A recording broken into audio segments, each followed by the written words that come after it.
ngazitengesa digiri diploma zvose ndinazvo zviri mubhiro zvabuda pana chikoro makandidzidzisa digiri diploma zvose ndinazvo zviri mubhiro asi basa pana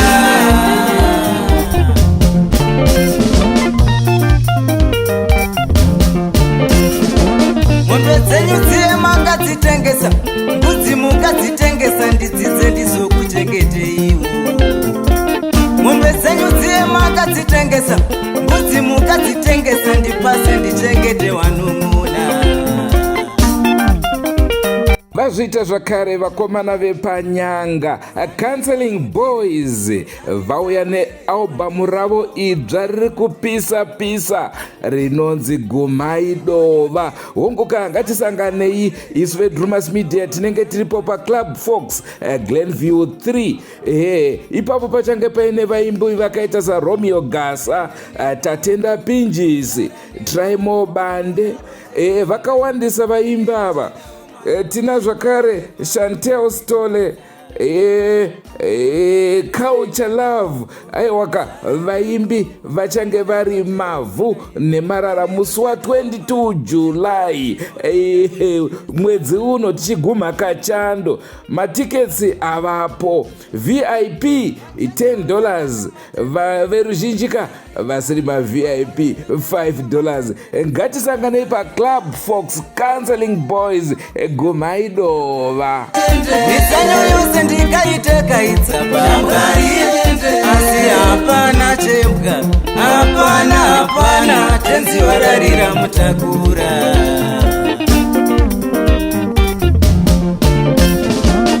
saka mai nababa muri kumusha ndapotadira idoro pasi midzimu ipfure nzira ndafunga kwenda tayasipura saka mai nababa muri kumusha ndapotadira imavave pasi vadzimu vapfure nzira ndafunga kwenda tayasipura padazvinganaka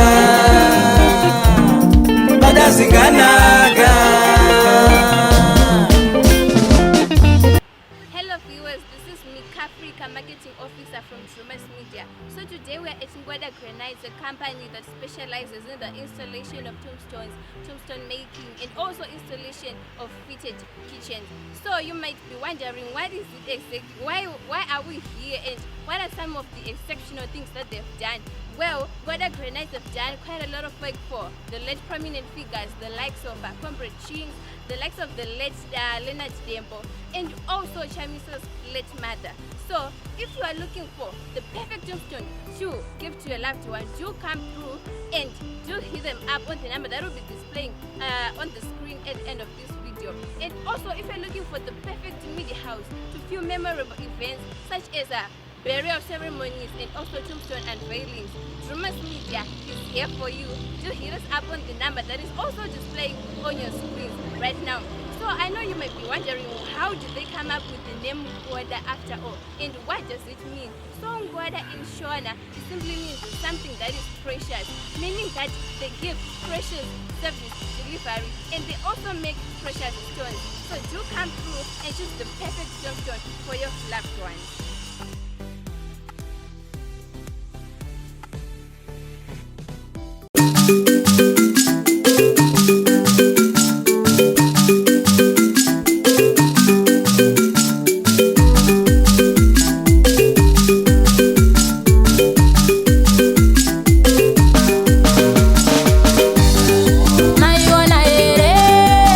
Drumas Media, ine dzidziso, muronora upenyu.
tinokwanisa kukubatsirani vadikani vedu varara maiona here Rumors Media. Tinokukwazisai mhuri yeZimbabwe. Kusangana kwatiri kuita nhasi rarimwe zuva.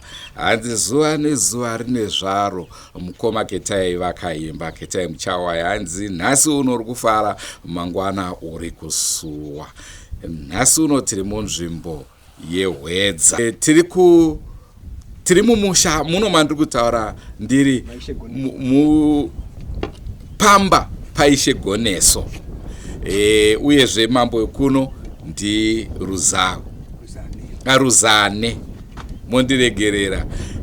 Ndo nzvimbo yatiri, asi kuno chitiko chaitika kuno chinosuwisa ndechemwana ane makore 2 ashayikwa pamba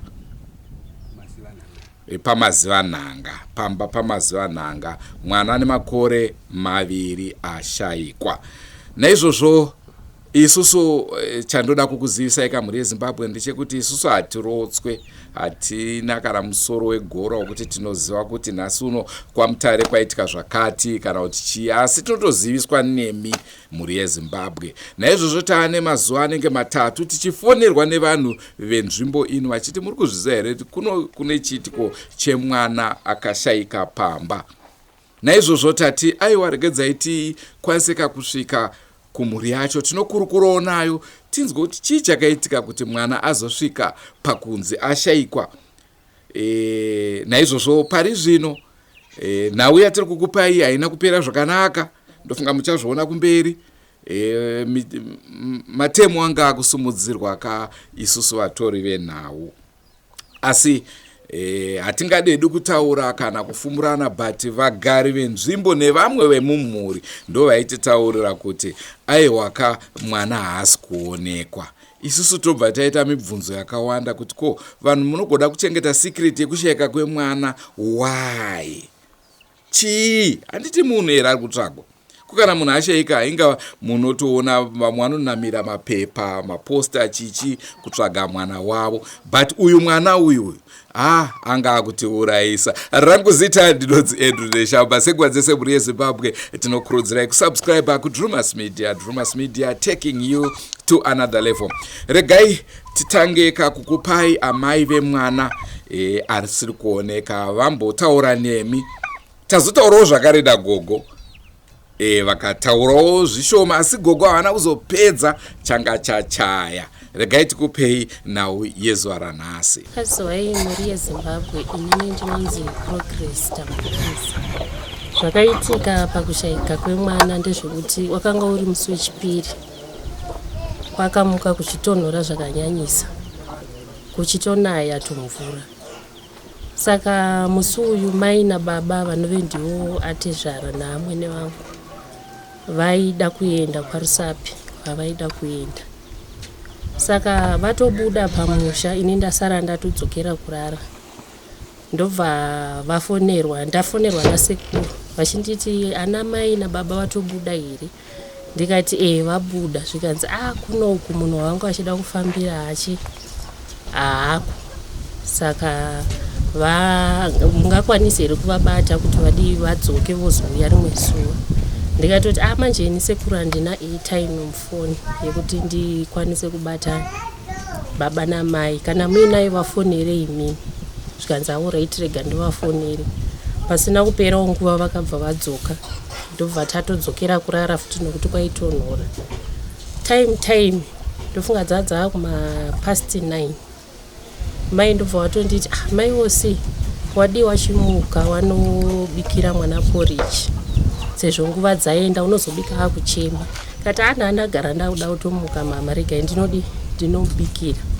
Ndobva ndabuda mumba mandairara, ndobva ndaenda kunobikira mwana porridge nekutomupa porridge, ndobva adya hake. Ndobva ndati ndabudisa maplates, ndobva ndasuka. Mai vanga vaine muzukuru wavo mubedroom.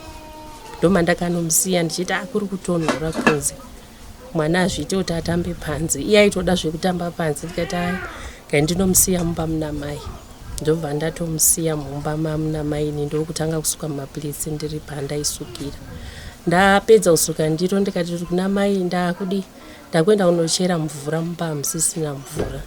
Saka mwana nguva yese aingochema achiti ndibhabhure mama achichemera kudi aona ndabata bhara. Achida kuenda neni kwandaienda nebhara ndobva ndati kuri kutonhora mai asviti kuti ndiende naye. Ndobva vatomubereka kumusana vachiti achirega ndimbomunyengetedza pamwe anogona kurara. Ndigokudi tigoenda tese sezvo watomba hamuna mvura. Tonochera yakawanda pane kuti uende wega wodzokera futi. Tichitanga tanyengetedza mwana arare. Toenda tese. Ndobva vatomisa kumusana. Vamubereka pai iye mwana akaramba kurara. Ndakatonditi chitora zvokuwaridzira timuisire muna sekuru wake vaikuruza chibage vari mukicheni. Ndobva vatonditi chitora zvekuti mwana arare timuwaridzire apa. Ndokuwaridza pekuti mwana arare. Ndobva ndamuburutsa kumusana kuzama kumuti ndimuradzike. Ndobva aramba mwana. Kuramba kwaakaita mai ndobva vatora futi jira kuti vamubereke. Ndobva vatomubereka vakatanga kufamba naye payadhi. Vakanditi mai wosi chidi chisanotungamira. Ivo vakatombotanga vati inini handichaendi kupi kunochera mvura mai wosi. Ngati asandi mazuva ese mai ndinomusiya ndisati ndamboenda naye kunochera mvura kumugodhi. Ndinomusiya pano pamba nasekuru ndonochera mvura nekuti isusu patakauya panapa mama vanga vasipa vanga vari kwaRisapi. Saka ndaingomusiya nasekuru ndichinochera mvura ndodzoka aripo. Vandati mazuva ese mai handisati ndamboenda naye kunochera mvura. Mai vakati saka kana zvakadaro iwe uchitanga kutungamira kuenda kupi kunochera mvura asakuone uchibuda. Ndobva ndatoenda kunochera mvura kuye. Ndobva ndasiya mugogo vakabereka muzukuru wavo. Saka pakuchera mvura kwandakaita mama vakabva vateera futi ndiriko kumugodhi tikatochera mugomo yedu. Vakatosvika ndasarwa ne1 chigubhu ndokuchererawo chavo 1 chasara nekutodzoka kunokumba. Saka kudzoka kwatakaita kunokumba mai gogo vakutondivhunza kuzi vakasvikosiya zvigubhu zvatatabva nazvo zvavo zvazviri mubhara. Ndobva vatora 5 liters yavo yemvura ndokunoisa mubedroom. Vaisa mubedroom ndobva vadzoka vachinditi mwana arara kupi. Kiro handisi kumuona. Ndikati ndofunga aenda nasekuru. Sekuru vanga vaenda kundotora chibage kuSpeya iwe kuZasukwe. Ndofunga aenda nasekuru kuSpeya uko. So kuuya kwakaita sekuru mai ndobva watobvunza zvikanzi mazomuradzika kupi kwechi mwana. Baba ndobva wati kwaana kuteera here pabuda panze apa ndazwa anyarara ndikafunga kuti pamwe akuonai muri panze. Mai vakatoti ingwanda kuti mwana uyu takwenda kunochera mvura. Zvikanzi ndanzwa anyarara ndiri mumba umo. Ndikafunga kuti pamwe mwana akuonai akateera. Ndo maitikira zvakaita. Kumvura makagara nguva yakadii? Hatina kana kutomboita kana 20 minutes hadzina kukwana. Padhuze pasasa.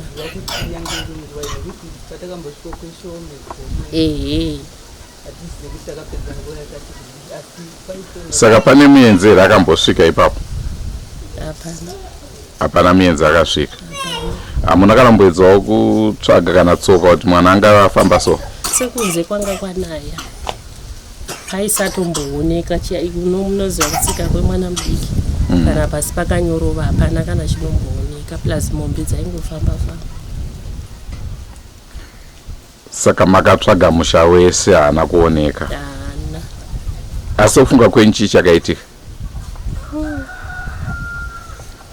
Handisi kutombonyatsoziva kuti chii chakaitika. Asi nemafungiro angu ndeyekuti mwana akaita zvekusimudzwa pakeita nemunhu.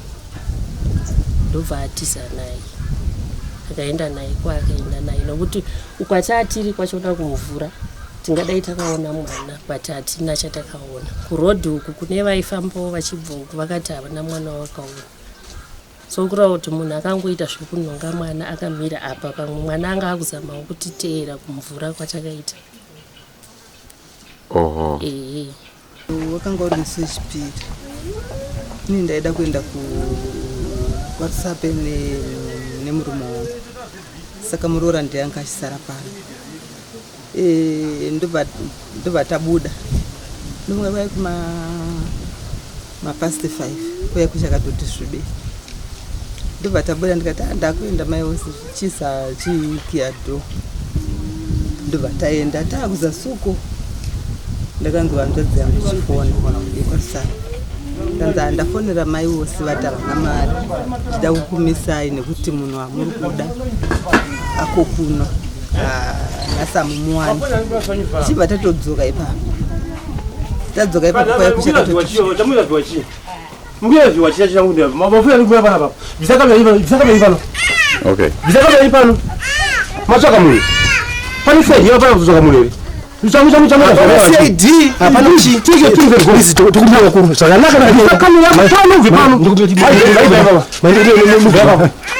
kuti pane zvino hapana kana cid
tarambe kuenda tarambe kuenda baba matuza twende tarambe pana kama chende pana kama chende kande takamira mchito ichipinda antakwenda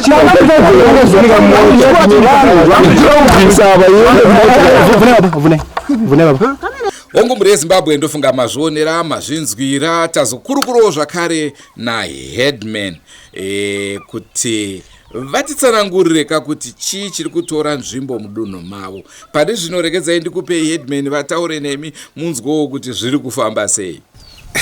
Ndinonzi Headman Goneso. Ndiri pasi paMamburuzane. Pane nyaya yakaitika kumhuri kwamazuva ananga yekushaywa kwemwana. Nyaya iyoyo ndakatozoinzwa mashure mazuva aenda kwete mazuva akanga aitika nyaya iyoyi.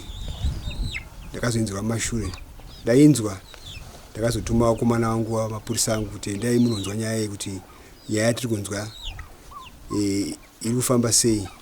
Ndobva vaenda vasvika ikoko vakasvika ndobva vasikoona mhuri kwamazuva ananga asi vakasvika vaitonzi mhuri pane vatoenda kunobvunza kuti kubvunzira kuti kuvaprofita kana kuti kufamba ndikati kufamba vafamba kunotsvaga kuti chii chakadya mwana. Saka vadaro vakazo chinangwa chandatuma mapurisa angu ndechekuti kana vaine dzimwe pfungwa dzavanadzo dzokuti vafambe ndanga ndine chinangwa chekuti vaigona kufamba vaine mupurisa wangu achinzwa kuti chii zvakafamba sei kana mupurisa maprofita iwayo anotaura zvavanotaura zvese zvinge zvichinyorwa pasi kuitira kuti iyo mhuri iyoyo kana paine kudzoka kwavanenge vaita vasadzoke paine kukakavadzana. Ndo zvandakanda chinangwa chikuru chandakanga ndinacho ende uye ndakatarisira kuti dai vakanga vatudza musi wekutanga chaiwo kuti ndo zvinhu zvaitika taigona kunge takaisawo emergency ward assembly toita awareness kuti pave nekubvunza uye kuudza vanhu mukubvunza imomo kana ndikuudza vanhu imomo ndo matinokwanisa kuti tiwane information yevamwe vanegona kunge vakachiti takazviona kana kuti hatina kuzviona kana takaona pakadai tinowana information kubva kuvanhu vakawanda ivavo. Saka ndizvo zvandakanga ndine nazvo mupfungwa. Saka nhasi ndazoenda kumhuri kwamazuva ananga ndinoda kuona mhuri yacho yese kuti ndinzwe kuti pfungwa dzavainadzo ndedzipi kuti zvavakaenda kwavakafamba kwacho vakanodzoka havasina mhinduro dzavakadzoka nadzo ndedzipi ende uye way forward yavainayo ndeipi. Saka tasvika ndikaunganidzana navo vakataura kuti aiwa isusu tapererwa takutokumbirawo imimi kuti mutibatsire kuti kana paine vamunoziva mutipewo vanhu ivavo kuti vakwanise kutibatsira semhuri. Saka ndawirirana navo kuti tichakubatsirai tawirirana tichakubatsirai. So far hatina kutaura kuti tichazovabatsira rini asi tangova tichakubatsirai. Saka inini ndiri kutodawo kuti nditsvage kuti munzvimbo kana kuti mudunhu sechiitiko chakadai kune dzimwe nzvimbo dzinoitika zvakadai, asi ndakanyitarisira kuti kana paine vanhu vanogona kutibatsira kuti vanhu vanobatsira zvinhu zvakaita seizvizvi vanozvigona vakwanise kutinge vachitibatsira sekuti tawirirana nemhuri yacho kuti maexpense ese achazenge achiitwa nemunhu achauya kuzokubatsirai zvinoreva kuti anenge ari enyu. Saka ndingati ipapa ndo kuwirirana kwataita, asi mwana pachake haasati awanikwa, asi ivo pamhuri semhuri yavo havasati ivo pachavo vari kuwatadza kuwirirana ende vari kuratidza kuti vanhu vane madeficiency kuti ava vari kutanga kupumhana vachiti aiwa imi ndimakazoti imi ndimakazoti ende zvizhinji zvacho vakutaura zvemaprevious nezvimwe zvatisingazivawo isusu kuti maprevious acho zvakabva papi zvichangira papi.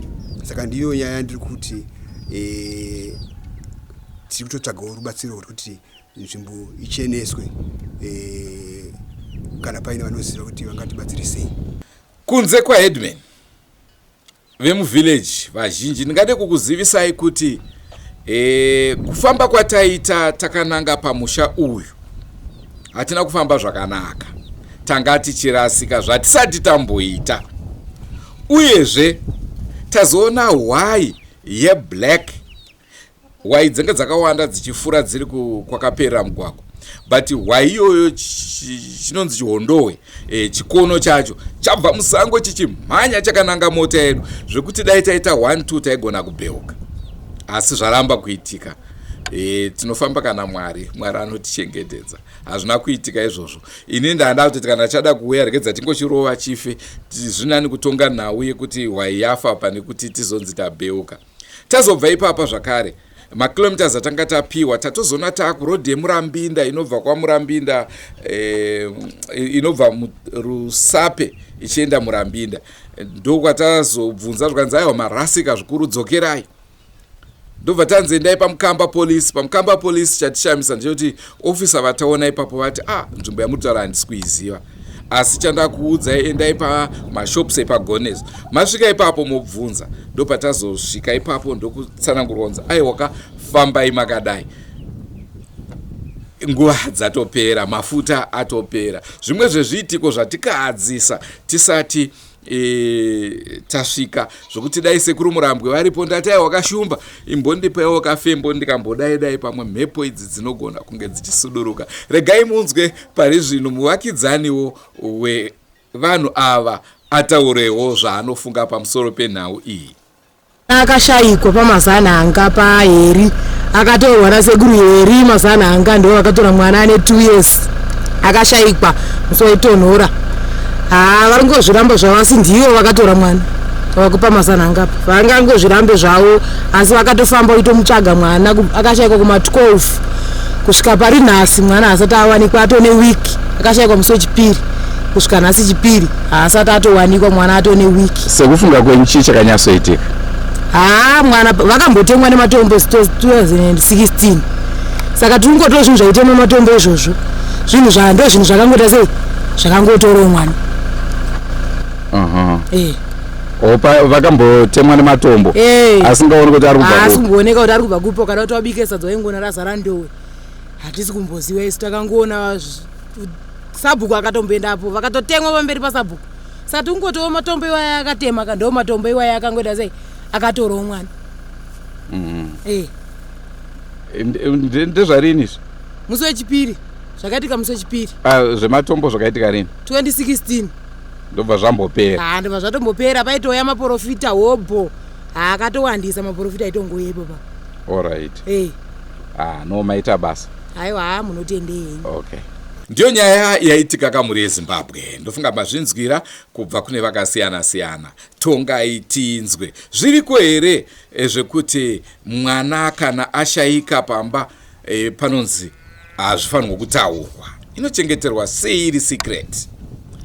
Mavanzwa vepamusha vaiti hanzi kana mupurisa 1 akauya kana muCID zvake, asi tazoudzwa isusu namambo kuti aiwaka imbwa dzakatoendapo dzikaswera dzichifamba dzichitendera dzichifunidza dzakasvika dzikatsvaga mapurisa aivepo. Zvokuzoti maCID aivepo here, but kana pangonzi mapurisa anga aripo zvoreva kuti mapurisa aka nhau iyoyi vari kuiziva uyezve vari kutsvaga mwana. Asi mavanzwa mashoko avo kutaura kuti hapana kana mupurisa akamboya panapa. Ndeinhema hatina kukwanisa kuzokupai vanhu ava pakamera nekuti dai tanongedzera kamera kwavari manzwa aka vanga vachida kutongotirova fambai mubude. Naizvozvo tabuda. Zvinowanika kandosaka chiti zuva nezuva rine zvaro. Nhasi uri kufara mangwana uri kusuwa. Asi hatising'anga kuti tizosviti hodhi pamba penyu. Tinenge tatoshedzwawo kana nevamwe veukama kuti honai zviri kuitika pamba pedu zvakamira sei. Semasoko amazonzwa kuti pamba apa taudzwa zvakare kuti vanhu vaitemwa nematombo. Hanzi 2016 vanhu vaitemwa nematombo asingazivi kanonzi matombo aya ari kubva kupi. Urombo kaundu. Ndofunga nyaya dzakawanda dzamunoona dzakadai so panenge paine vakabata mumuri. Asi hatizozivi kuti ndiani. Naizvozvo kamuri yeZimbabwe ndicho chirongwa chatanga tiinacho. Regai tidzokere muguta reHarare timbonozorora ka timbono ndida kutomboenda kuna madzimai ndimbopiwa muteuro kuti aiwa kamasango aya akuita matema. Sengwa dzese muri yeZimbabwe tinokurudzirai kusubscribe kuDrumas Media. Drumas Media taking you to another level. Ndanga ndauda tofonera Gogo Magumbo kuti Gogo honai zvaakuitika kumwere yenyu zviriko here izvi. Goodbye my friends.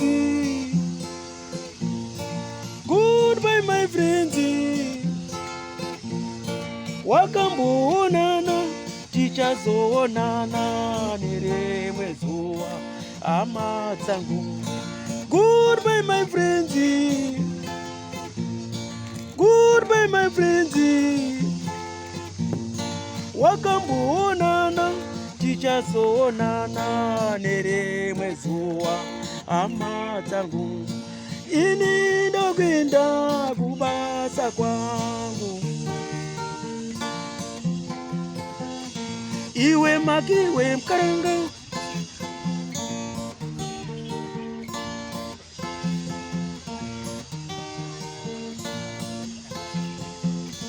Iwe makiwe mkaranga.